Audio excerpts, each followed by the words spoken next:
Hi friends, நான் உங்கள் ஷாஜு.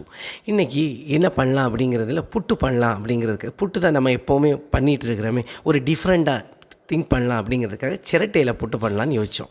சரி, அதுக்கு என்ன பண்ணலாம், சிரட்டையை ஒரு 3 சிரட்டையை எடுத்து கழுவணும்.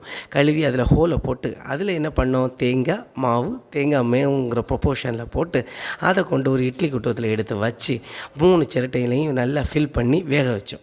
வேக வச்ச சிரட்டையில் இருக்கக்கூடிய புட்டு பார்த்திங்கன்னா அழகாக ஆவி வர வெந்துச்சு ஃப்ரெண்ட்ஸு. அது ஒரு 15 or 20 மினிட்ஸ் வச்சுருந்தோம். நல்லா சூப்பராக ஆவி பறக்கும், அவ்வளோ மணமாக இருந்துச்சு. அந்த புட்டை எடுத்து ஒரு தட்டில் வச்சு அழகாக பண்ணோம் ஃப்ரெண்ட்ஸு. செம டேஸ்ட்டாக இருந்துச்சு. அதை குழம்பு கூட வச்சு சாப்பிட்றோம். அது ஒரு சிரட்டையில் பண்ணும்போது அந்த சிரட்டையோட மனம் அதை வைக்கும்போது ரொம்ப வித்தியாசமாக இருந்துச்சு. ஓகே ஃப்ரெண்ட்ஸ், இதை இயற்கையான அந்த ஃபுட்டை உங்கள் வீட்லேயும் ட்ரை பண்ணி பாருங்கள். ஓகே, இந்த வீடியோ உங்களுக்கு பிடிச்சிருந்தேன்னா லைக் பண்ணுங்கள், ஷேர் பண்ணுங்கள், சப்ஸ்கிரைப் பண்ணுங்கள். Thank you so much.